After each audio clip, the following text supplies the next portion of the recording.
हे छंदाचं रूपांतर व्यवसायात झालं. त्यामुळे मी एवढं काम करू शकतो आणि छंद म्हणजे आपली आवडती गोष्ट, मनाच्या जवळची गोष्ट असते. हो. आपल्या गरजा मर्यादित ठेवायला पाहिजे. म्हणजे बरेचसे कलाकार किंवा बरेचसे मराठी कलाकार आपल्या कोव्हिडमध्ये वाचले त्याचं कारण असं आहे, की आपल्यावर आपल्या आई-वडिलांनी आधीच्या जनरेशनने असे संस्कार केलेले आहेत, की ₹100 तुम्ही मिळवले तर ₹50 तुम्ही बाजूला टाका आणि ₹50 तुम्ही जगा. आपण जेव्हा या बाजूला येतो म्हणजे स्टेजवर येतो, तेव्हा आपण हं, जरा कॉन्शियस होतो हं. आणि कॉन्शियस होतो त्यामुळे आपण जे नॉर्मली बोलायला पाहिजे ते आर्टिफिशियली बोलायला लागतो. पण पददालित्य हे नाटकात फार महत्वाचं आहे. वळायचं कसं? फिरायचं कसं? बरोबर. लेफ्ट अँगल म्हणजे काय? राइट हं, अँगल म्हणजे काय? हं. ही माणसं जर सोडून गेली इंडस्ट्री आमची, तर आमचं काय होईल? म्हणजे मी दिसतो, ते दिसत नाहीत म्हणून त्यांना किंमत नाही असं नाहीये. हं. नाटकाशी संबंधित असलेल्या सगळ्या गोष्टी करण्याची जबाबदारी अखिल भारतीय मराठी नाट्य परिषदेची आहे. हं. आता नाटकाशी संबंधित म्हणजे काय? तर त्यात लेखनापासून सादरीकरणापर्यंत, हं, हं. संधी देण्यापासून दिलेली संधी लोकं घेतायत की नाही हे बरं, बघण्यापर्यंत बरं. या सगळ्या गोष्टी आल्या.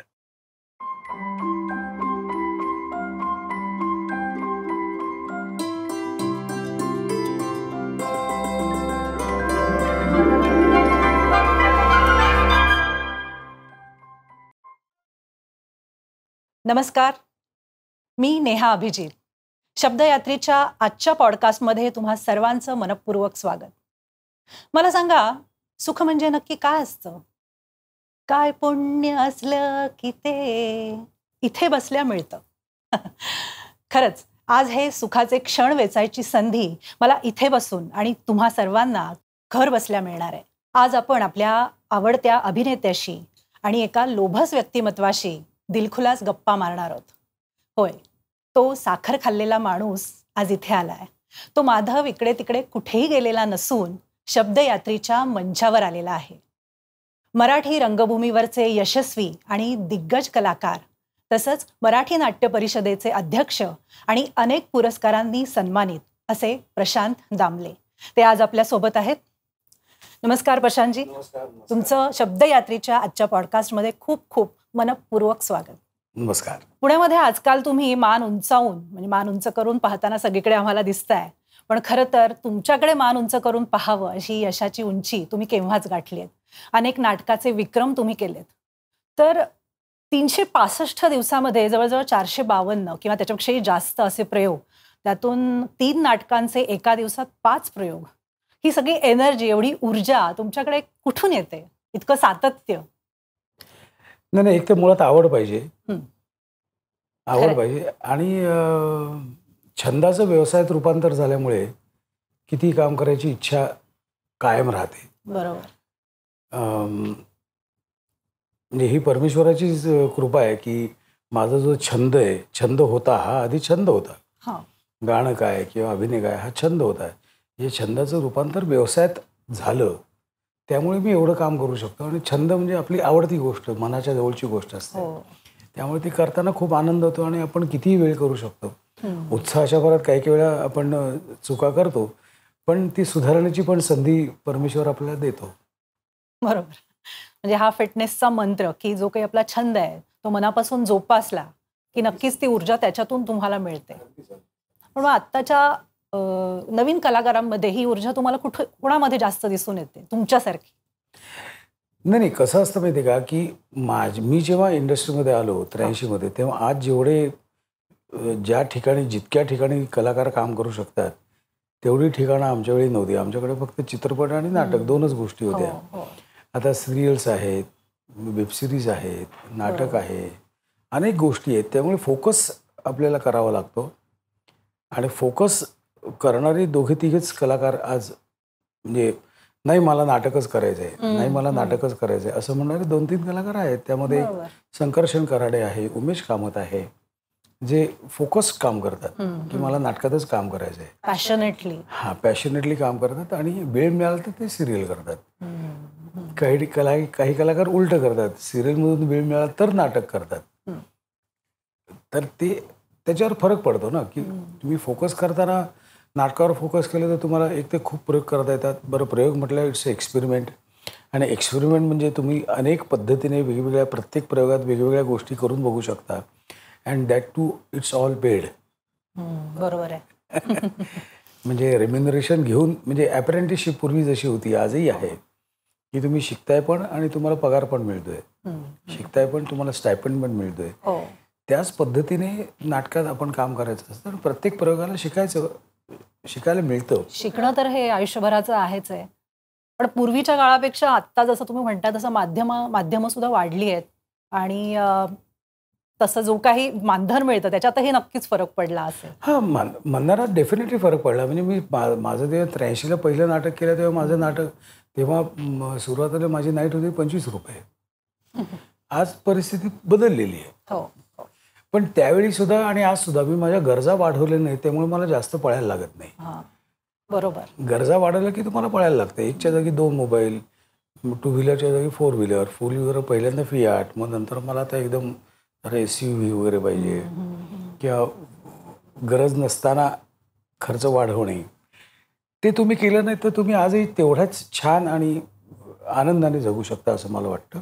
आपल्या गरजा मर्यादित ठेवायला पाहिजे. म्हणजे बरेचसे कलाकार किंवा बरेचसे मराठी कलाकार आपल्या कोविडमध्ये वाचले. त्याचं कारण असं आहे की आपल्यावर आपल्या आईवडिलांनी आधीच्या जनरेशनने असे संस्कार केलेले आहेत की ₹100 तुम्ही मिळवले तर ₹50 तुम्ही बाजूला टाका आणि ₹50 तुम्ही जगा. म्हणून 2 वर्ष सगळे काढू शकले.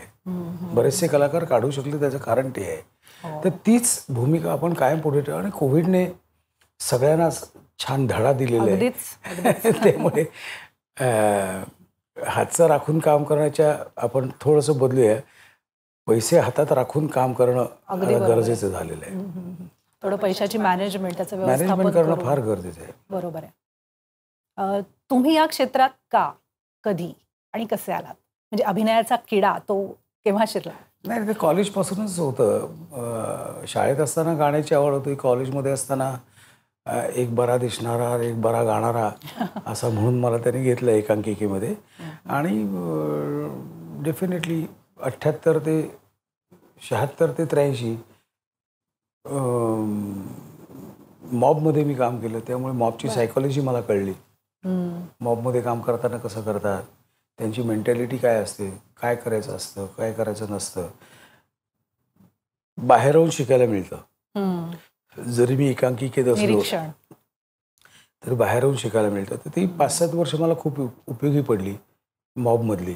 त्यामुळे मला शिकायला खूप मिळालं. आणि काय करायचं नाही, मेन लीडबद्दल मॉबमधली माणसं काय म्हणतात, त्यांची अपेक्षा काय असतात,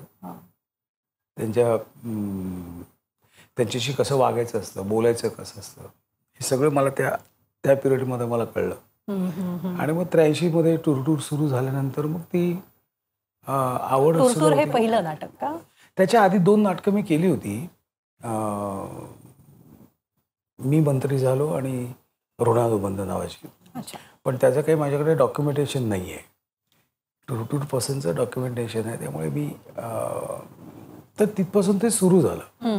आणि मग ती आवड होती. मग नोकरी पण होती, मग पिक्चर पण होते. त्यावेळी पिक्चर आणि नाटक असं 2च गोष्टी होत्या. नंतर सिरियल वगैरे सगळ्या नंतर आल्या. बरोबर आहे. म्हणजे मनोरंजनाचं नंतरचं दूरदर्शन जसं सुरू झालं तसं तिथून मग अजून एक टीव्ही हा एक मनोरंजनाचं अजून एक माध्यम निर्माण झालं. आणि मग ती आवड निर्माण झाली. मग 92 साली जेव्हा गेला माधव कोंडकडे आलं त्यावेळी मला असं वाटलं की बाबा आता आपण फुल फ्लेज नाटक करावं. कारण गेला माधव कोंडकडेच्या पहिल्या प्रयोगापासून हाऊसफुलचा बोर्ड लागला होता. त्यामुळे मी असं म्हटलं की आता नोकरी पण करा, चित्रपट पण करा, हे सगळ्याच गोष्टी एकत्र होणं गरजेचं कठीण होतं. आणि त्यावेळी माझ्या 2 मुली होत्या, लग्न पण झालं होतं. त्यामुळे तो फोकस काम करण्याच्या दृष्टीने मिसेसशी गौरीशी बोललो की बाबा असं आहे, असं डोक्यात आहे. म्हणून सोड ना, काही प्रश्न नाही.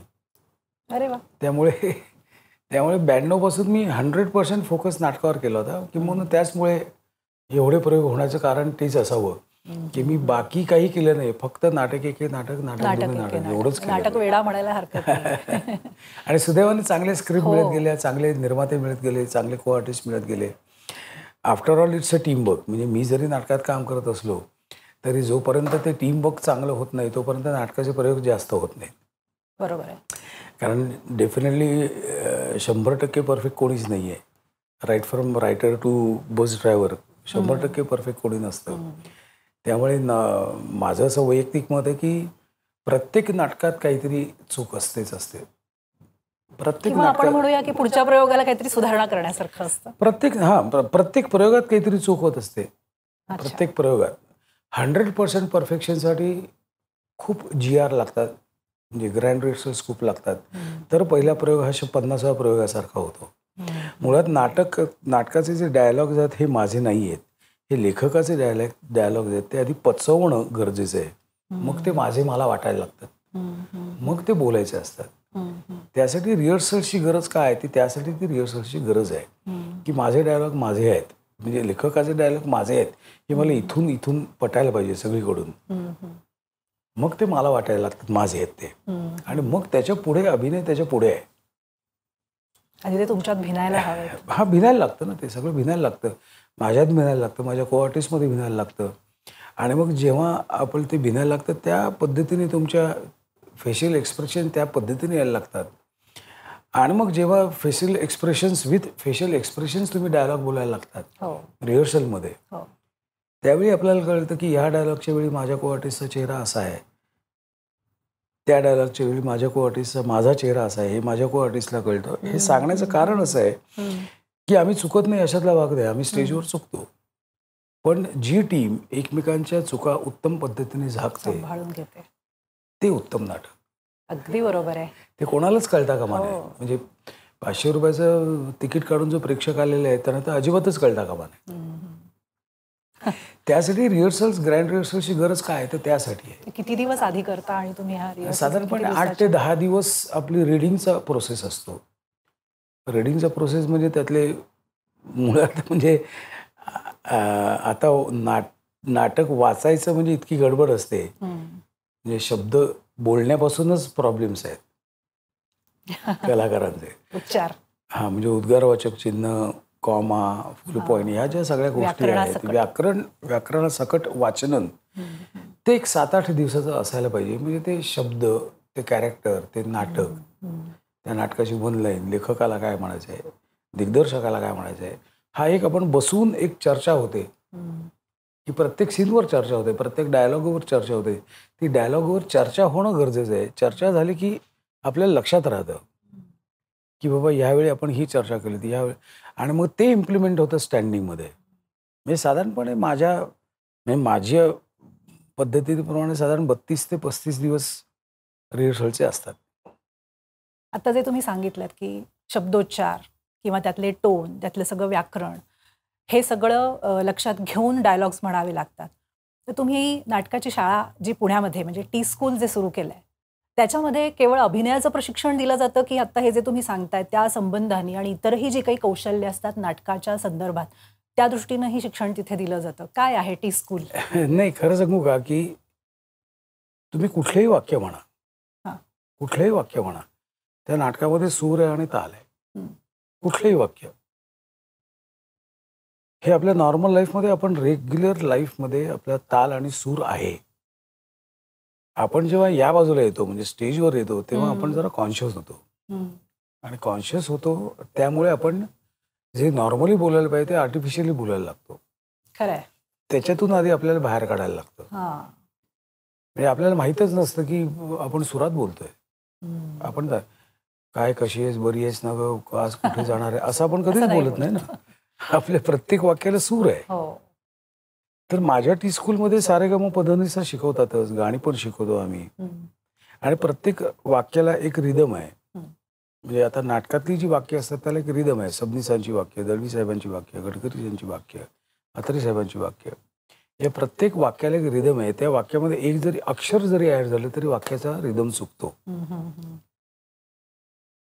तर मुळात समेवर येणं, सम म्हणजे काय ह्याच्यासाठी गाणं आहे, सम म्हणजे काय ह्याच्यासाठी डान्स आहे. मुळात डान्सचा नाटकात काय उपयोग असं आपण म्हणू शकतो, पण पददालित्य हे नाटकात फार महत्वाचं आहे. वळायचं कसं, फिरायचं कसं, बरोबर, लेफ्ट अँगल म्हणजे काय, राईट अँगल म्हणजे काय, ते त्या वळण्यामध्ये सुद्धा शांत सेव कसं वळता येईल आपल्याला, एक ती मुवमेंट ती he should be a good dancer also. Actor should be a good dancer also. तर ते पददालित्य आपण म्हणतो ना, चालता चालता गेला आणि पटकन वळून, हे तुला यायचंय की नाही यायचंय, हे अनेक पद्धतीने आपण म्हणू शकतो. म्हणजे ती चपळता पण असायला हवी आहे ते चपळता सगळं. असायला पाहिजे. तर मुळात गाणं आणि अभिनय आणि डान्स, नृत्य हे तिन्ही एकत्र असलं तर त्या कलाकाराचं आयुष्य पण वाढतं. हा, म्हणजे मी आता नुसता जर अभिनेता असतो किंवा नुसता कलाकार असतो तर माझं टाईम स्पॅन म्हणजे आता 83 ते आज 23 म्हणजे 40 वर्ष झाली. एवढा मोठा असता का? मी फक्त विनोदी नट नाही आहे. माझ्या जोडीला थोडंसं गाणं आहे, थोडंसं दिसणं आहे, थोडंसं चांगलं वागणं आहे, थोडंसं आपल्या या सगळ्या गोष्टींचं एक एकत्र आलं. एकत्र कसं आणं ह्याच्यासाठी ही सगळी वाटचाल आहे 40 वर्षाची. काय करायचं नाही हे आपल्याला कळलं की काय करायचं हे शिल्लक राहतं. अगदी बरोबर. टी स्कूलमधनं बाहेर पडलेले कोणी विद्यार्थी तुम्ही सांगू शकाल? आज तुम्ही चॅनलवर स्टार प्रवाह काय किंवा झीवर काय, कलर्सवर काय, हे सगळे चॅनलवर जेवढे कलाकार आहेत त्यातले 70 ते 80% कलाकार हे टी स्कूलचे आहेत. ओके. कारण मी त्यांना एवढंच सांगितलं होतं की त्या त्या गरजेप्रमाणे तुम्हाला भाषा बोलता आली पाहिजे. त्या रोलच्या गरजेप्रमाणे तुम्हाला भाषा बोलता आली पाहिजे. हां, म्हणजे पश्चिम महाराष्ट्रातील भाषा मुळात तुम्हाला मराठी भाषा बोलता आली पाहिजे. प्रमाण भाषा जी आहे ती बोलता आली पाहिजे. कारण तसं बघायला गेलं तर आज जी 60-70 नाटकं येतात मराठी रंगभूमीवर, वर्षाला 60 ते 70 नाटकं येतात. या 60 ते 70 नाटकांमधली 70 ते 80% जी नाटकं असतात ती प्रमाण भाषेची असतात. आणि मग बाकीची जी नाटकं असतात त्यामध्ये वेगवेगळ्या प्रादेशिक म्हणजे पश्चिम महाराष्ट्रातली भाषा आहे. पण तो मेन रोल जो असतो तो आपला प्रमाण भाषेचा आहे. त्याला सपोर्टिंग सगळी जी कॅरेक्टर्स आहेत ती वेगवेगळ्या भाषेतली असू शकतात किंवा लहेजातली असू असतात. त्यामुळे आपल्याला प्रयत्न करताना असं करायला पाहिजे की आपल्याला सर्व प्रादेशिक टोन्स यायला पाहिजेत, इन्क्लुडिंग आपली प्रमाण भाषा आहे. म्हणजे तुम्हाला पश्चिम महाराष्ट्र पण यायला पाहिजे, तुम्हाला विदर्भ पण यायला पाहिजे, तुम्हाला कोकण पण यायला पाहिजे, मालवण पण यायला पाहिजे. तर कोकणात गेले तर जागेवर तुमच्या वेगवेगळ्या बदलते. हो ना, म्हणजे ती कोसाकोसावर जी बदलते म्हणतात, टोन बदलतो. तर आज 70 ते 80%, 60 ते 80% कलाकार टी स्कूलचे आहेत. आणि सगळ्यात मला अभिमानाची गोष्ट अशी वाटते की मी त्यांना कोणालाही ढकललेलं नाहीये. अरे वा. कोणाचंही एकाही कलाकाराचं नाव मी सजेस्ट केलेलं नाहीये. त्यांच्या मेरिटवर मेरिटवर आणि त्यांच्या मेहनतीवर ते पुढे गेलेले, तरच त्यांना त्याची किंमत राहणार आहे. अगदी बरोबर आहे. कारण एवढं जर तावून सुलाखून निघत असतील टी स्कूलमध्ये, त्याच्यानंतर बाहेर पडल्यानंतरची स्ट्रगल सुद्धा कसं आहे की त्यांनी मेहनत करून मिळवलेले 4 एपिसोडमध्ये काम किंवा एखाद्या पिक्चरमध्ये 4 सीन मिळवले, 4 सीन आहेत मला असं होतात, पण प्रशांत सरांनी पाठवले आणि हे काय 7च सीन्स होते असं होऊ शकतं. पण ते मेहनतीने त्यांना मिळवले, त्यांना 4 सीन पण महत्वाचे आणि मोठे वाटतात. बरोबर आहे. त्यामुळे तुम्ही अपमान सहन करा, तुम्ही धक्के खा, तुम्ही नाही ऐका 50 वेळा, खरं तुम्ही मेंटली स्ट्रॉंग होता ना. हो, नाही ऐकण्याची पण एक सवय होते. आणि आपल्या इंडस्ट्रीत इमोशनल हा विषय नाहीच आहे. बरोबर आहे. इमोशनल आपल्याकडे काही पद्धत नाहीये. तुझी लायकी असेल तर तुला घेणार, लायकी नसेल तर नाही घेणार. इतकं सिंपल आणि स्वच्छ आहे. म्हणजे प्रत्येकाची आपापल्या व्यवसायाची सूत्र पण आणि आपलं काय कौशल्य आहे या सगळ्याचं गणित तिथे एकदा झालं. मी त्यांना हेच म्हणतो की तुम्ही टी स्कूलमधून बाहेर पडताना तुम्हाला मी शिदोरी देतो की तुमचा पिच कसा आहे, तुमचा टोन कसा आहे, तुमच्यात काय चांगलं आहे, तुम्ही कुठल्या अँगलने चांगलं दिसता, तुम्ही काय केलं तर तुम्हाला ते शोभेल, या सगळ्या गोष्टी आपण त्यांना देतो. थोडक्यात त्यांची बलस्थानं पण आणि कुठे जर काही निगेटिव्ह काय आहे, पॉझिटिव्ह काय आहे, हे सगळं त्यांना सांगतो. आणि मग ती शिदोरी घेऊन त्यांनी मेन रोडला उभं राहायचं. खरंय. आता ह्याच्यावरून आपण म्हणू शकतो की कलाक्षेत्र तसं अशाश्वत आहे. पूर्ण तसं काय पूर्ण. आणि 100%.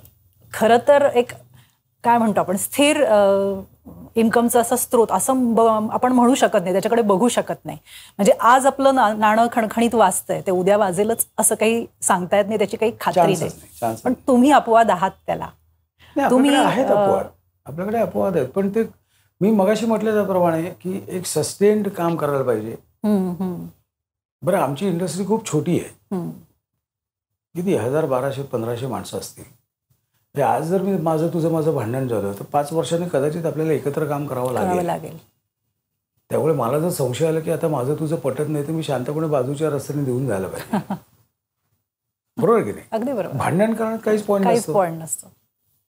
आणि तेच तत्व मी इतकी वर्ष राखलेले, त्यामुळे मी कोणाच्या गळ्यात गळे पण नाही घातलेले आणि कोणाची भांडण पण नाही झालेलं. त्यामुळे मी कोणाबरोबरही काम करू शकतो, कोणाबरोबर माझं ट्युनिंग जमू शकतं. ॲज अ आर्टिस्ट माझं कोणाबरोबर ट्युनिंग जमू शकतो. तेच मी म्हणते, हा तुमच्या व्यक्तिमत्वाचा भाग आहे ज्याच्यामुळे तुम्ही आज इथे आहात.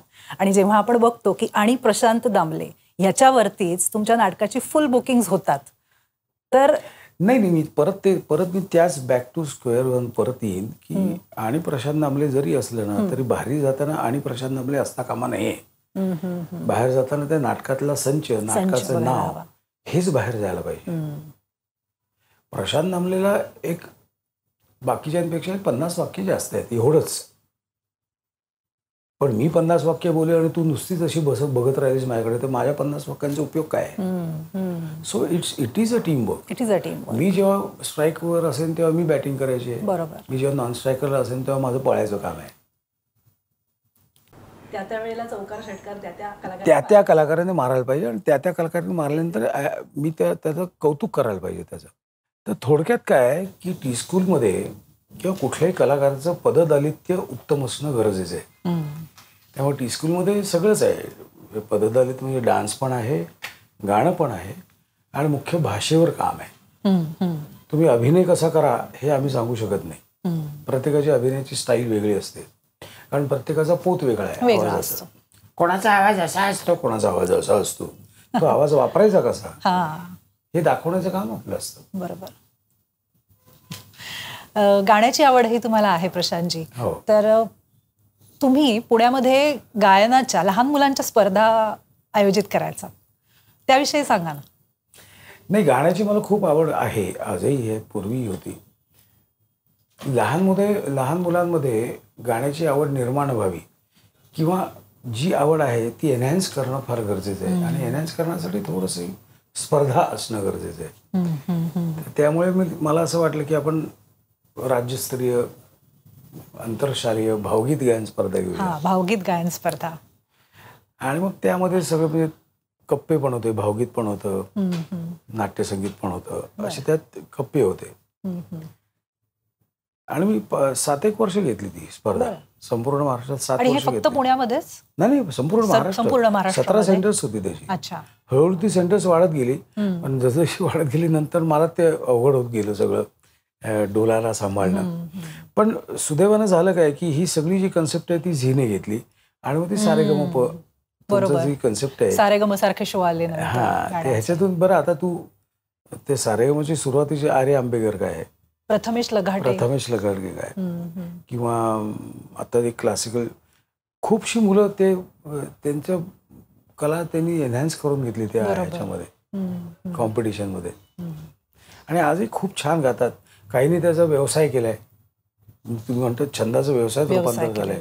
काहींनी त्यांनी अजूनही छंदच ठेवलाय आणि बाकीचे IT क्षेत्र, हे क्षेत्र, इकडे काम करतात ते. मी तेच विचारणार होते की अशी काही नावं आपल्याला माहिती आहेत की आर्य आंबेकर आहे, प्रथमेश लघाटे आहेत, पण ह्या शोज मधनं येणारी, या स्पर्धांमधनं पुढे येणारे गायक, काय भविष्य दिसतं आपल्याला त्यांचं, म्हणजे तुम्ही काय बघता? नाही, खरं सांगू काय, मुळात तो छंद म्हणून त्यांनी जोपासायला पाहिजे. जोपासल्यानंतर त्यांची आवड निर्माण होते आणि मग ती एक वेगळी मेहनत आहे. गाणं काय किंवा अभिनेता काय किंवा कुठलंही परफॉर्मिंग आर्ट, ही तुम्ही जितकी घासाल तेवढी ती चकाकते. काम केलं पाहिजे, मेहनत घेतली पाहिजे आणि ऍक्सेप्ट करायला पाहिजे की आपल्याला काही येत नाहीये. म्हणजे तुला एखादी गोष्ट येते आणि मला ती गोष्ट एखादी येत नाही, मग मला येत नाही म्हणून मी डोक्याला हात लावून बसायचा. त्याच्यापेक्षा तुला काही येत नाही आणि मला काही येतंय, ह्याच्यावर आपण डेफिनेटली कॉम्पिटिशन ही असतेच आहे, असते कॉम्पिटिशन. आणि कॉम्पिटिशन असेल तर आपण आणखीन सुधारणा आपल्यामध्ये करू शकतो, अजून माझ्याकडे काय आहे हे दाखवण्याची जिद्द असायला पाहिजे. बरोबर. प्रत्येकाचं आपापलं competition is there. It should be a fair competition. It should be a healthy competition. आणि ती असते, त्याला काही म्हणजे कोणाला तुझा आवाज आवडेल, कोणाला माझा आवाज आवडेल, कोणाला ह्याचा आवाज आवडेल, ते आवडण्यावर आहे. खरंय.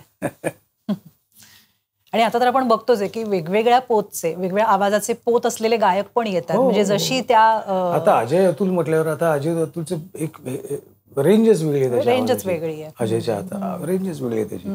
आता ती रेंज असलेले अजून एक 4-5 कलाकार येतात. आपला शिंदे आहे, काय नाव त्याचं, केदार शिंदे नाही, आनंद शिंदे. त्याच्याही आवाजाचा पोत तसाच आहे. अजून 3-4 आहेत. एक ती टीम तयार होते की वरच्या पट्टीत हे गाऊ शकतील, मध्यमेच्यात हे गाऊ शकतील, अशी ती टीम तयार होते. बरोबर. प्रशांतजी, तुम्ही पडद्यामागचे कलाकार, तंत्रज्ञ यांच्याबरोबर पूर्वीपासून काम करताय, अगदी सजगपणे काम करताय. आणि मगाशी आपण जे बोललो की कोविड आपल्याला बरंच काही शिकवून गेलंय, तो जो काळ होता त्यावेळेला तुम्ही त्यांना विशेष मदत केली, त्याविषयी सांगा ना आम्हाला. मी नेहमी म्हणतो तसंच परत आता एकदा म्हणतो, इट्स अ टीमवर्क. आणि या टीमवर्क मधले न दिसणारी जी मंडळी आहेत ते बॅकस्टेज आर्टिस्ट आहेत. आणि they are doing a specialise job आहे तो. तो कोणी उठला आणि आला आणि लावला सेट असं होत नाही. तो स्पेशलाइज जॉब आहे. 9:30च्या प्रयोगाला 9:20ला किंवा 9:15ला जरी आमची बस पोचली तरी आमचा प्रयोग 9:40ला सुरू होतो. खरं. त्यामुळे इट्स अ स्पेशलाइज जॉब. ही माणसं जर सोडून गेली इंडस्ट्री आमची तर आमचं काय होईल? मी दिसतो, ते दिसत नाहीत म्हणून त्यांना किंमत नाही असं नाहीये. भक्कम अशी सपोर्ट सिस्टम आहे. भक्कम सपोर्ट सिस्टम आहे. त्यामुळे माझ्याबरोबर जे 92 पासून आहेत तेच आजही आहेत. त्यावेळी जे चड्डीतली जे होते त्यांची मुलं आज फुल पॅन्ट घालून नोकऱ्या करतात. त्यामुळे ती टीम माझी बदलली नाहीये. बॅकस्टेजची टीम म्हणजे साऊंड ऑपरेटर असेल, लाईट ऑपरेटर असेल, सेटवाला असेल किंवा मेकअप मन असेल, कपडेपटवाला असेल, माझी टीम नाही बदलली. माझी टीम तीच आहे. म्हणजे एक आपण नाटकाचं कुटुंब असं म्हणूया. टीम आणि कुटुंब असं एक ते तयार होतं त्या सगळ्या प्रोसेसमध्ये. सुरुवातीला मी जसं म्हटलं की लोभस व्यक्तिमत्व, बोलका आणि हसरा चेहरा, असं सगळं आपण तुमच्या व्यक्तिमत्वात बघतो. तुम्ही कधी पडद्यावर असे रागावताना, ओरडताना, चिडताना कधीच नाही दिसलात. किंवा इव्हन पुढे नाटकांमध्ये सुद्धा असे खुसखुशीत नाटकं किंवा थोडी विनोदी ढंगाची अशी हलकी फुलकी नाटकं होती. म्हणजे जरी गंभीर थोडा आशय असला त्याच्यामध्ये तरी नर्मविरोधी पद्धतीनं तुम्ही तो विषय मांडत आलात. तर घरी तुम्हाला सिरियसली घेतलं जातं का? घरी मी मुळात मी इतकं काही नाही आहे. मी अतिशय गंभीर प्रवृत्तीचा माणूस आहे. प्रत्येक गोष्ट मी अतिशय सिरियसली करतो. म्हणजे अभिनय करण्यापासून ते संसार करेपर्यंत तितकीच सिरियसली करतो. टाइमपास आमचा चाललेला असतो, गमती जमती चाललेले असतात. घरात 2 मुली आहेत त्यामुळे त्यांचा एक वेगळा बागंड चाललेला असतं. आता लग्न करून गेल्यात त्या. म्हणजे माझ्याकडे माझी सासू, माझी आई, माझी बायको, 2 मुली, 5 बायका आणि मी एक असं होतो. त्यामुळे माझा आवाज किती कोणाला ऐकायला येत असेल याबद्दल मी साशंक आहे. तेच म्हणणार, तुम्ही अल्पसंख्याकामध्ये होतात, मायनॉरिटीमध्ये होतात, ह्या स्त्रिया आणि तुम्ही एक पुरुष. पण मी घरात टाइमपास असतोच, नाही असा भाग नाही, पण मी अतिशय गंभीरपणे सगळ्या गोष्टी बघतो. बघतो प्रत्येक गोष्टीकडे गंभीरपणे बघतो. म्हणजे जेव्हा टाइमपास करायचा किंवा धमाल करायचं तिथे मी 100% धमाल करतो.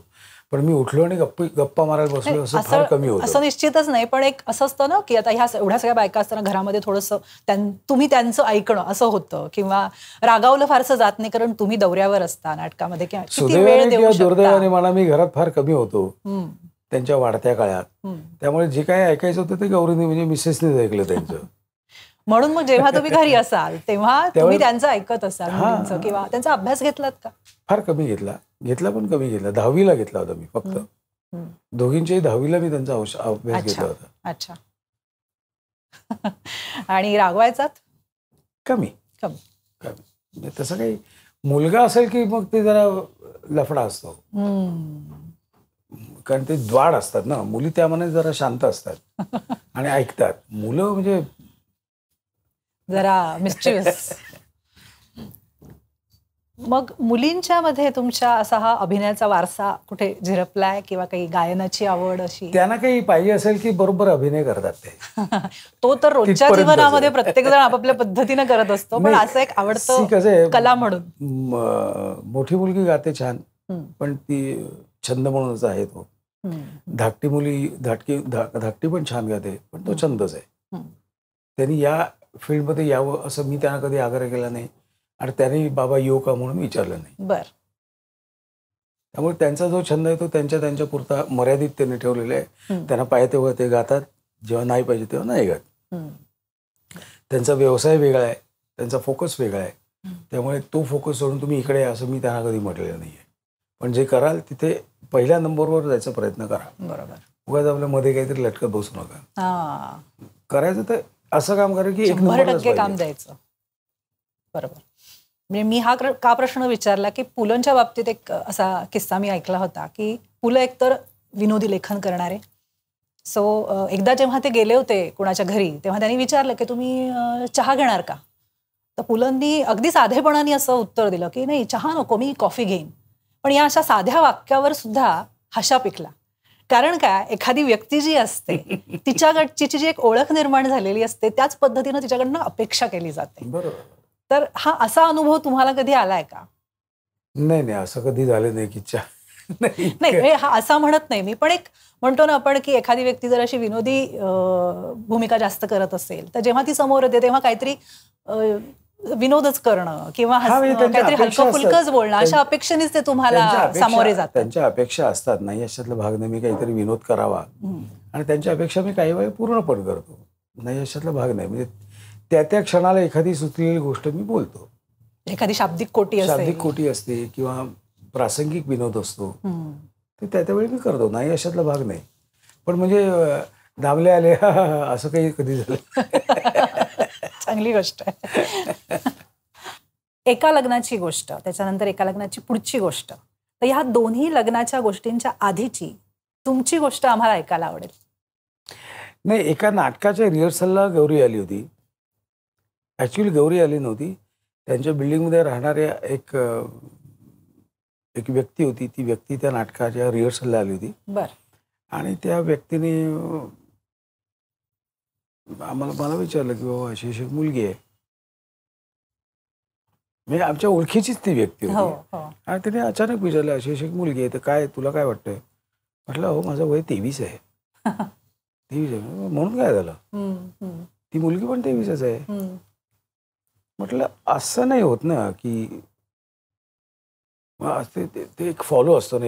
एकदा त्या व्यक्तीच्या त्या बाईच्या मनात ठरलं की आता हाच तो या मुलीसाठी. एकदा ते ठरलं की मागे लागतात ना. 2 महिने झाले, 3 महिने झाले, एकदा भेटून तर घे. काय होईल? नाही अजून काय होईल? मग ठीक आहे म्हटलं. भेटलो, आवडली. मग 3 वर्ष आम्ही फिरलो. आणि 85 मध्ये लग्न केलं. बरोबर. म्हणजे 25. अच्छा, दोघंही 25. मी 25 आणि ती 24. अच्छा, 25व्या वर्षी लग्न केलं. अशा त्या गौरी दामले झाल्या. म्हणजे मी आता आफ्टर इतके वर्ष झाले लग्न झाल्यानंतर मला असं वाटतं की नाऊ आय एम 63 बरोबर. तर 63व्या वर्षी मी सगळ्या जबाबदाऱ्यांमधून मुक्त झालेलो आहे. लवकर. हा, म्हणजे मोठी मुलगी सेटल आहे, धाकटी मुलगी सेटल आहे आणि मी आणि माझी पत्नी कुठेही जाऊन फिरू शकतो. आम्ही अजून धडधाकट आहोत. जर अजून 30शीला लग्न केलं असतं किंवा 35शीला लग्न केलं असतं तर काय झालं असतं? याच गोष्टी अजून थोड्याशा पुढे गेल्या असत्या. आणि तिथे त्यावेळी मी किंवा मिसेस हे किती ताकदवान असतो तोही विषय वेगळा राहतो ना. मे बी आता आजच्या जनरेशनला ते पटणार नाही. हा थोडासा एक जनरेशनचं म्हणणं असं आम्हाला जरा सेटल होऊ दे. आपण कधीच सेटल होत नाही आयुष्यात. माझ्या मुलीला पण सांगितलं तुम्ही कधीच सेटल होणार नाही. रिटायर म्हणजे 58-60 पर्यंत तुम्ही सेटल होत नाही. कारण आपल्या प्रत्येक वेळी आपल्या अपेक्षा रोज उठून स्वतःबद्दलच्या अपेक्षा वाढतात ना. आणि या पिढीच्या त्या आहेच आहेत. म्हणजे शिक्षण असू दे, करिअर असू दे, आयुष्यात तुम्ही सेटल होऊच शकत नाही. कधीच सेटल कायम ती प्रक्रिया चालू असते. ठीक आहे. आता ह्याच्यातनं मला तुमची एक जुनी जाहिरात आठवली बायको गेली माहेरी काम करी पितांबरी. हो. अशी आली का हो खरंच वेळ कधी तुमच्यावर? नाही आली. म्हणजे आता तुम्ही टूरवर असता तेव्हा कुटुंब घरी असतं, पण असं कधी झालं की नाही कुटुंब कुठेतरी गेलंय कामानिमित्त पण तुम्ही घरी आहात, मे बी दौरा नाहीये माझ्या तुमचा, कुटुंबामध्ये मी घरी असताना मला सोडून कुठेही गेले जायचं नाहीयेत. नाही? नाही, गेलेलेच नाहीयेत. अच्छा. जायचं नाही हा रूल नाहीये. तेच गेलेले नाहीयेत. आता मुलींची लग्न झाल्यानंतर काही काही वेळा गौरी तू घरी आहेस ना, मग मी जरा जाऊन येते, हा. असं होतं. हा. आता तिच्यावर पण जबाबदाऱ्या नाहीत ना काही. त्यामुळे आता ती पण फ्री हँड आहे, ती पण मोकळी आहे, ती पण उठून जरा मी जाऊन येते इकडे, ते होतं. पण पूर्वी बाबा घरात असलेलं सगळं घर घरात पाहिजे, अच्छा. असं त्यांनी स्वतःला ठरवूनच घेतलं घालून होतं. घेतलेला हा, नियम होता तो. हा, हा. म्हणजे तुमच्या वेळेप्रमाणे ते बाकीच्या सगळ्या गोष्टी ऍडजस्ट होत असते. आणि याच्यानंतर आम्ही सारे खवय्ये हा अतिशय आवडता असा शो, आणि आवडता शो पण आणि आवडता होस्ट पण. सगळ्या जणी ते 12:30 वगैरे काही वाजले की बरोबर त्या टीव्ही समोर येऊन बसणार. तर बघणाऱ्यांना असं वाटायचं की प्रशांतजींची मजा आहे काय, रोज नवीन वेगवेगळे पदार्थ तिथे बनतात, ते त्यांना खायला मिळत असतील वगैरे. काय आहे मागची गोष्ट, एखादी काहीतरी गमतीदार किस्सा वगैरे असं काही आहे का? नाही, मुळात मी खवय्ये करायचं कारण काय तुम्हाला सांगतो. हा.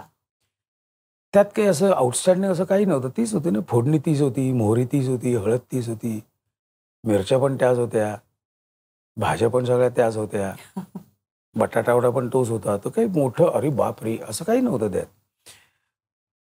तुम्ही राशीचक्र बघितलं होतं का? हो. आपल्या राशीचक्र उपाध्याय सरांचं राशीचक्र म्हणजे काय, कन्या रास, मेष रास, वृश्चिक, हे आपण वर्तमानपत्रात वाचतो. कधी 1 ओळीचं असतं, रविवारी 5 ओळीचं असतं, हो. आणि उगाचच वाचतो. म्हणजे त्यातून आपल्याला काही अरे बापरे असं काही आपण धडा घेत नाही.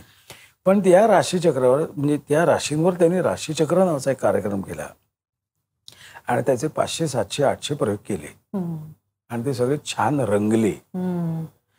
राशीसारख्या वृक्ष विषयावर जर ते इतकं बॅटिंग करू शकतात, तर स्वयंपाकघर सारख्या इतक्या इंटरेस्टिंग जागेत मला तेच म्हणायचंय, कारण तो काही वृक्ष विषय नाहीये. इंटरेस्टिंग जागा आहे, अतिशय इंटरेस्टिंग आहे. इंटरेस्टिंग जागा आहे. त्या इंटरेस्टिंग जागेत आपण वेगळं काय करू शकतो? ते वेगळं हेच करू शकतो की येणाऱ्या सासू सून किंवा आई मुलगी किंवा नवरा बायको ह्यांच्यामध्ये भांडणं कसं लावता येईल. हा एक माझा पॉइंट. कारण तोच एक तडक्याचा भाग होतो. रेग्युलर तडके होतेच की तुमचे, लाल मिरचीचा तडका, ह्याचा तडका, त्याचा, ते सगळे होतेच. पण येणाऱ्या पाहुण्यांच्या मध्ये मतभेद कसे निर्माण करता येतील, त्यांना उघडं कसं पाडता येईल आणि त्याच्यातून गंमत कशी होईल, त्याच्यातून गंमत कशी होईल. कारण मी जे खायचो, म्हणजे आता तुम्हाला असं वाटत असेल की तिकडे जे बनवलं तेच मी हाणायचं, तर तसं नव्हतं. तुम्हाला जर तिथे बोलवलं आणि तुम्हाला सांगितलं की XYZ काय, फॉर एक्झाम्पल दुधीची भाजी करा, तर दुधीची भाजी तुम्ही काय वेगळं करणार ते तुम्ही सांगायचं की माझी दुधीची भाजी रेग्युलर अशी असते, पण या भाजीत मी हे असं केलेलं आहे, तसं केलेलं आहे, एक्सपेरिमेंट, ट्विस्ट.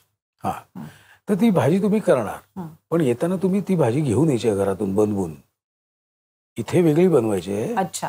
आणि येताना तुम्ही घरातून घेऊन यायची आणि मी खाताना ती खाणार आहे. अच्छा. ही नाही खाणार, बनवलेली नाही. चुकली असेल तर? हो, मला तेच विचारायचं होतं, कुठे मीठ कमी पडलंय का, कमी शिजलीये का. ह्या गमती जमती आहेत, ह्या पडद्याच्या मागच्या गमती जमती आहेत, ते प्रेक्षकांना कळत नाहीत. त्याच आम्हाला जाणून घ्यायचे तुमच्याकडनं की काय गंमत होते. तो अख्खा पोर्शन इंटरेस्टिंग कसा होईल. लाईव्ह असताना, लाईव्ह काम चालू असताना मिरच्या उभ्या चिरायच्या का आडव्या चिरायच्या, भेंडी उभी चिरायची का उभी चिरायची, आडवी चिरायची, आडवी चिरलं की त्याला तार सुटते का, किंवा उभी चिरल्यावर तार सुटते. ही अभ्यासाची गोष्ट आहे आणि ते अतिशय सिरियसलीच घ्यायचो मी. जिथे सिरियसली पाहिजे तिथे सिरियसली, जिथे गंमत करायची तिथे पूर्ण गंमत. अशा पद्धतीने तो शिकला. 8 वर्ष केला मी तो शो. हो, आणि तो म्हणजे अजूनही पुढे चालावा अशी इच्छा होती खरं तर. तो बंद झाला. का बंद झाला? का बंद झाला म्हणजे शेवटी एक कुठेतरी थांबायला पाहिजे ना. म्हणजे आता पण अशा सगळ्याच सिरियल्स काही थांबायचं जरी असलं तरी थांबतातच असं तर आपण पाहत नाही. ते अपेक्षा पुढे म्हणजे काय म्हणतो, आमटीत थोडंसं पाणी वाढवून ती पुढे पुढे अशी सर्व केलीच जाते.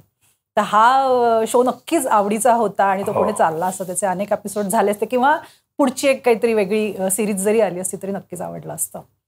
तुमची मुलगी आता कलिनरी क्षेत्रात आहे, ती घरी प्रयोग करत असेल ना हे वेगवेगळे? हा, करते ना.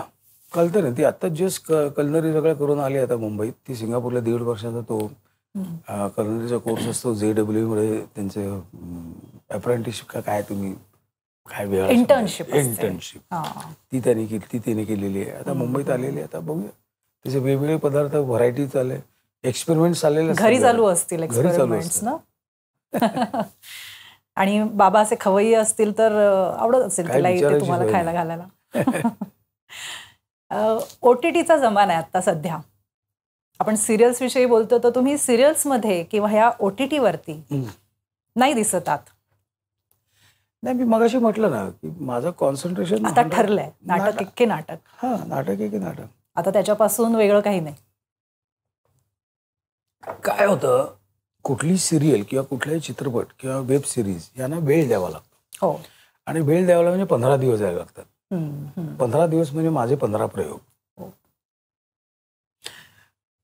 मला वेब सिरीज करायची म्हणून माझ्या 22 जणांनी घरी बसायचं हे असं होऊ शकत नाही. कारण हे सगळे 22 जण मला जोडलेले गेले अनेक वर्ष. याच्यावर त्यांचं पोट आहे, याच्यावर माझंही पोट आहे, माझंही पोट आहे. त्यामुळे वेब सिरीज करायची असेल तर मी करीन, पण ॲट अ लेटर स्टेज, आत्ता नको. म्हणजे पुढे जाऊन विचार आहे. सांगता येत नाही, काही सांगता येत नाही. अभिनयातून निर्मिती क्षेत्राकडे कसे वळलात? निर्माता म्हणून माझ्या डोक्यात खूप काही काही गोष्टी बरेच वर्ष घोळत होत्या. फॉर एक्झाम्पल, ऑनलाईन बुकिंग आज जे तुम्हाला दिसतं तिकिटालयावर किंवा बुक माय शोवर जे दिसतं, त्याची सुरुवात मी 2008 मध्ये भारतात पहिल्यांदा ऑनलाईन बुकिंग मी सुरू केलं. बरं. माझं पहिल्यांदा निर्माता झालो आणि पहिलं ऑनलाईन बुकिंग माझ्या वेबसाईटवर मी सुरू केलं होतं. बरं. नाटकाची तिकीट तिथे बुक केली जायची. ऑनलाईन बुकिंग तिथे मी सुरू केलं होतं. तर माझ्या डोक्यात अशा काही अभिनव कल्पना होत्या की निर्माता म्हणून आपण जरा पुढे जायला पाहिजे. तेच तेच तेच तेच तेच तेच पॅटर्नमध्ये आपण काम करतो.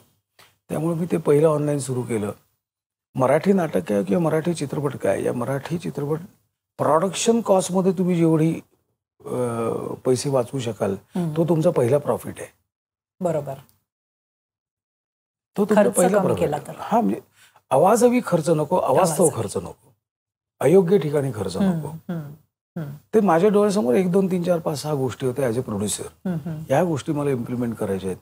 म्हणजे माझा जर निर्मिती खर्च 10 रुपये असेल तर मी 6.5 रुपयावर आणू शकतो.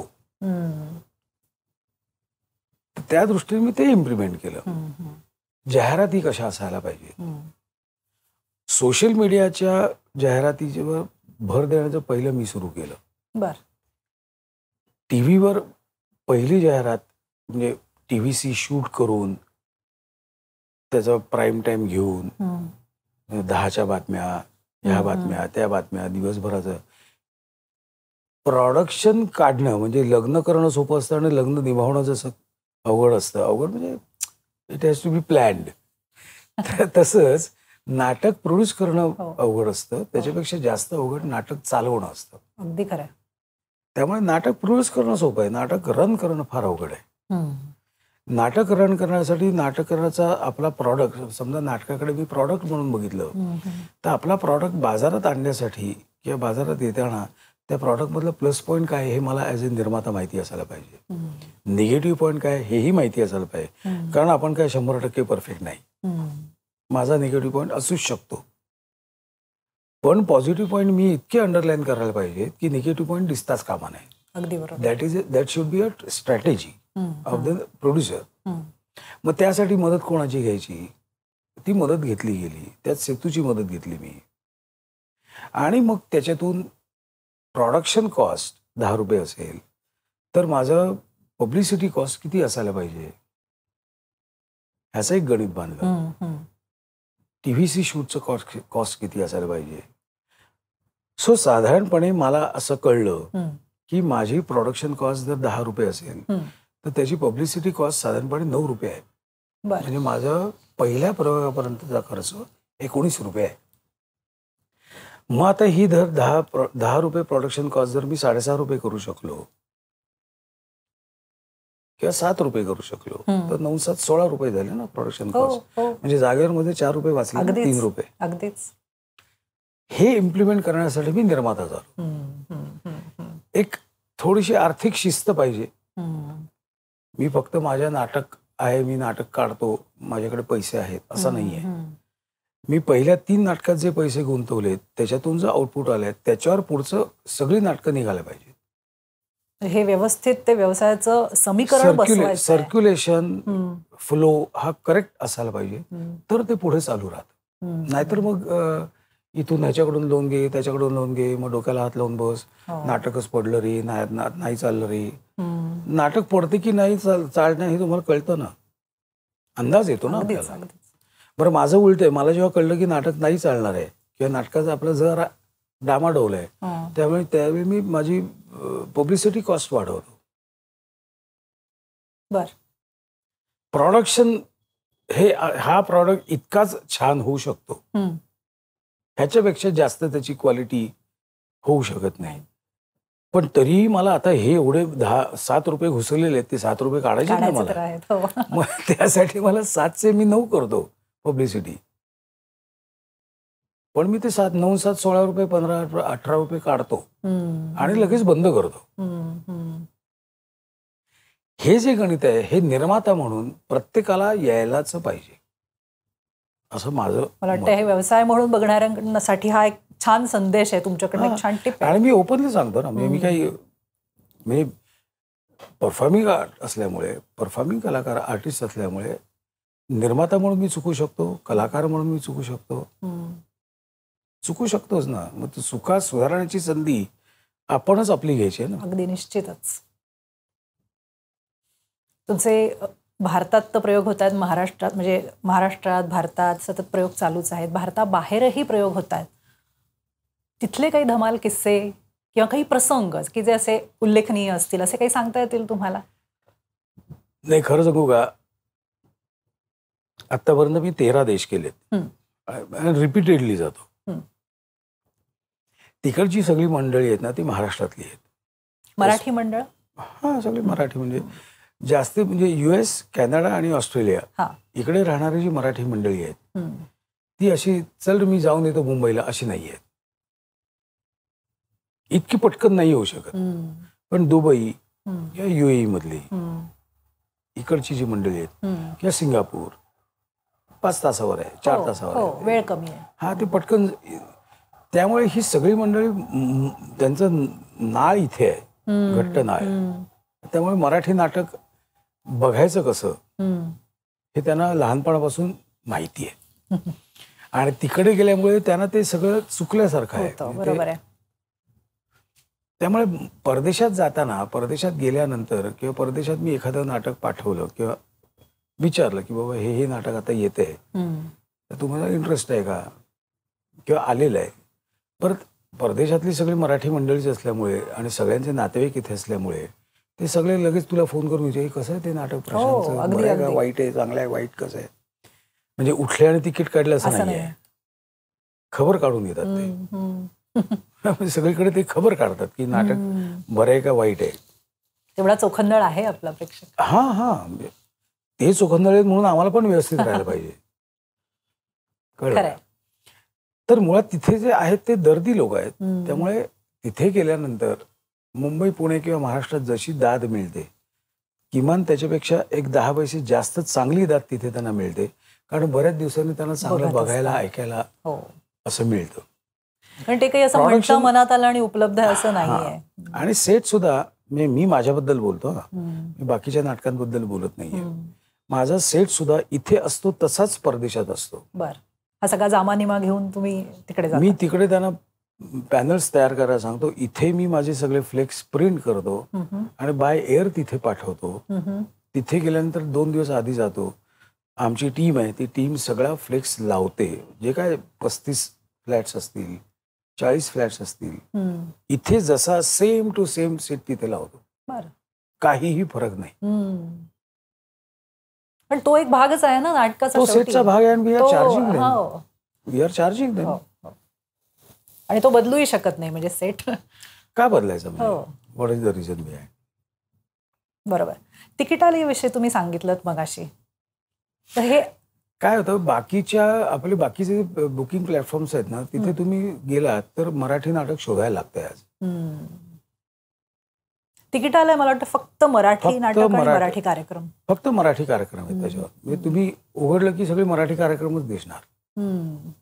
आज आपली 40 नाटकं रनमध्ये आहेत. मराठी नाटकं 40 नाटकं आज रनमध्ये आहेत. ते 40 नाटकं शोधत कधी कुठे बसणार? कारण मराठी नाटक पण आहे, हिंदी नाटक पण आहे, इंग्लिश गुजराती नाटक नाटक पण आहे, इंग्लिश नाटक पण आहे, सगळीच पंजाबी, उर्दू सगळीच नाटकं आहेत. मग त्यात मध्ये मी माझं नाटक कुठे शोधणार? किंवा जरदरची गोष्ट कुठे शोधणार?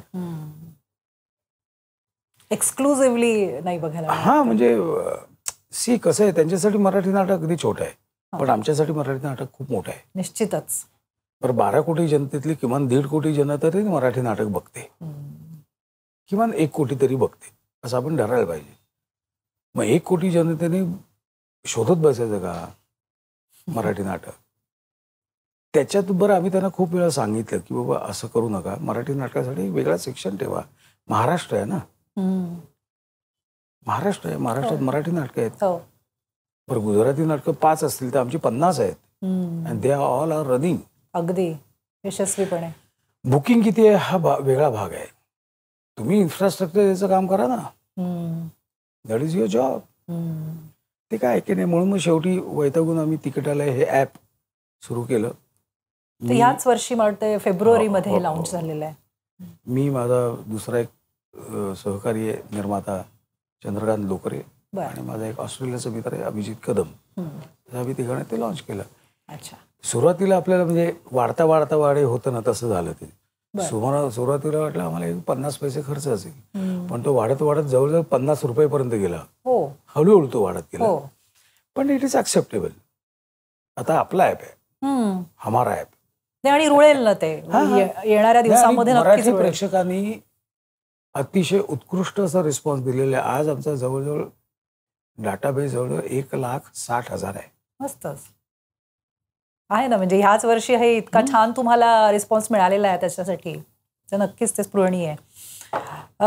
नाट्य परिषदेचे अध्यक्ष तुम्ही आहात, तर त्याची अशी काही जबाबदारी असते, काय कार्य असतं अध्यक्ष म्हणून? देण्याचा मी पहिला प्रयत्न केला की मुळात परिषदेचं काम काय, व्हॉट इज द परिषदेची अन्सरेबिलिटी काय आहे, अखिल भारतीय मराठी नाट्य परिषदेचं काम काय आणि त्याची अन्सरेबिलिटी काय. सगळ्यात महत्वाची गोष्ट अशी आहे की अखिल भारतीय मराठी नाट्य परिषद असं त्याचं नाव आहे. मुळात अखिल महाराष्ट्र आहे का आपण, हा पहिला प्रश्न मी स्वतःला विचारला. काही प्रमाणात आहे, काही प्रमाणात आहे, काही प्रमाणात नाही. एक बैठक आहे, मोठी संस्था आहे. म्हणजे जसं गजानन महाराजांचं जसं आहे तसं हे आमची रंगदेवत आहे. बरं, शिर्डीचं जसं संस्थान आहे तसं आमचं हे रंगदेवत आहे. हे पण सामाजिक संस्थाच आहे. नाटकाशी संबंधित असलेल्या सगळ्या गोष्टी करण्याची जबाबदारी अखिल भारतीय मराठी नाट्य परिषदेची आहे. आता नाटकाशी संबंधित म्हणजे काय, तर त्यात लेखनापासून सादरीकरणापर्यंत, संधी देण्यापासून, दिलेली संधी लोक घेत आहेत की नाही हे बघण्यापर्यंत, या सगळ्या गोष्टी आल्या. आणि त्या दृष्टीने आता आम्ही नाट्य जागर नावाचा एक मोठा कार्यक्रम केला, संपूर्ण महाराष्ट्रात 22 ठिकाणी केला. जवळजवळ 17,500 लोकांनी त्यात भाग घेतला. 17,500 लोकांनी त्यात भाग घेतला. लोकांनी म्हणजे कलाकार. आणि त्यातून आम्ही एक 8 ते 10 कलाकार निवडले. आता त्यांना घेऊन आम्हाला काही करता येते का, ग्रूमिंग करता येते का. कारण नाटक म्हटल्यावर तिथे लेखक लागतात, टेक्निकल टीम लागते, दिग्दर्शक लागतात, कलाकार लागतात. आज ज्यांनी एकांकी केलेले आहे त्यांना दीर्घांक लिहिता येतोय का, दीर्घांक लिहिता येते असेल तर नाटक लिहिता येते का, जर सिरियस नाटक लिहिलं असेल तर कॉमेडी नाटक लिहिता येते का, कॉमेडी असेल तर सस्पेन्स थ्रिल लिहिता येते का. हा ग्रूमिंगचा भाग आहे. आणि ग्रूमिंग कधी होईल आणि कसं होईल आणि किती वेळ लागेल, यू कॅनॉट चॅलेंज. हो, त्याची काही टाइमलाईन नाही सांगतात. परिषदेची जबाबदारी ग्रूमिंग करण्याचं काम परिषदेचं आहे, किंवा ग्रूमिंग करण्याची सुविधा उपलब्ध करून देण्याचं काम परिषदेचं आहे. ते परिषदेने करावं, असं माझं मत आहे. नाटकाशी संबंधित असलेली अनेक मंडळी, त्यांना होत असलेल्या अडचणी, शासनाशी संबंधित असलेल्या सगळ्या ज्या काही टेक्निकल गोष्टी, त्यांच्याशी बोलून चर्चा करून त्या सोडवणं. फॉर एक्झाम्पल, उदाहरण द्यायचं झालं तर जेव्हा राज्यनाट्य स्पर्धा होते, राज्यनाट्याच्या स्पर्धेतील परीक्षकांबाबत अनेक वेळा अनेक आघाड्यांवर चर्चा झालेल्या आहेत. परीक्षकांची लायकी काढण्यापासून सगळ्या गोष्टी झालेल्या आहेत. हां, तर परीक्षक मुळात मला परीक्षकाचं काम काय आहे आणि परीक्षकाचा कुठला पॉइंट ऑफ व्ह्यू आहे, परीक्षण करणं म्हणजे नेमकं काय आहे, आज काय परिस्थिती आहे, हे साधारणपणे 70-80 वर्षाचा परीक्षक जर आजचं नाटक बघायला बसला तर त्याला ते पटेल का, तर नाही पटणार. शासन स्तरावर या सगळ्या गोष्टी मांडणं फार गरजेचं आहे, कारण त्यांना हे एक काम नाहीये ना. बरोबर आहे.